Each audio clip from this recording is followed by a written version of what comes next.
brothers and sisters in Christ Jesus. I wish you happy Easter. May the risen Lord bless you, bless your family, and bless all your prayers. As we celebrate this Easter, I like to share with you a small message. There were 3 men who approached the Lord and said to him, Lord, make us your disciple.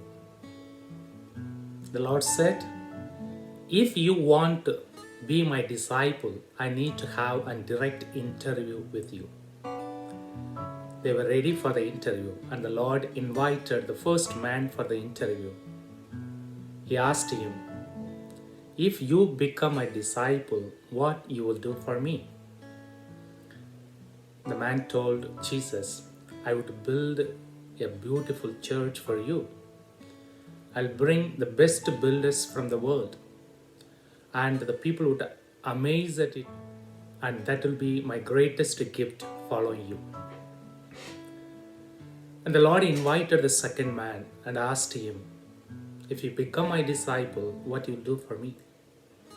He said, I would go and buy the costliest cloth in the world and make a beautiful dress for you. And that will be ever recorded the beautiest dress made on earth.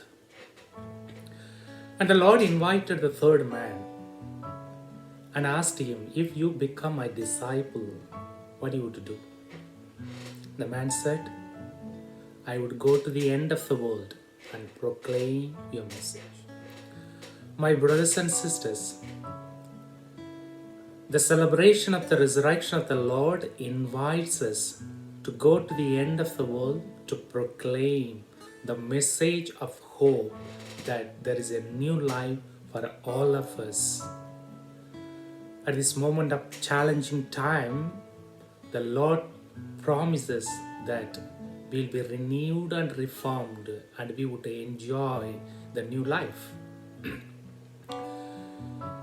When you reflect upon the disciples' perspective and from their experience, we know that Mary Magdalene and other Mary went to the tomb and came back and shared with Peter and John about the experience of the empty tomb.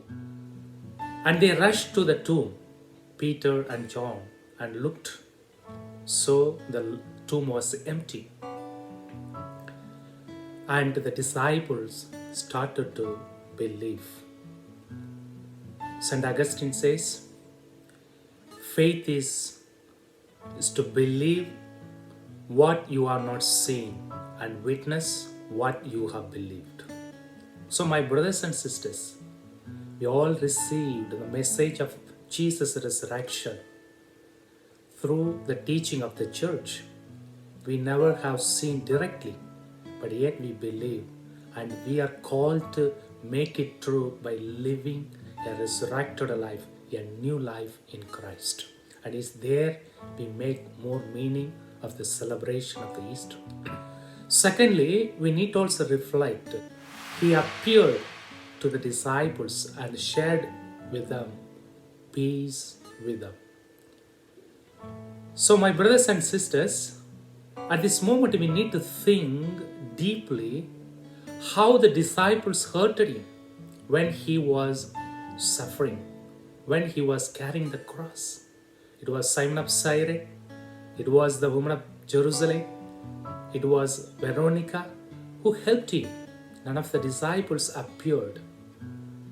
How the Lord would have pained abandoning him at the moment of crisis, but yet he reconciled with them, sharing the peace. Peace be with you. At the same time, he promised them to send them to this world as the Father sent him, with a message of love, forgiveness, and mercy. So my brothers and sisters, we are called to reconcile at this moment of celebration with our brothers and sisters.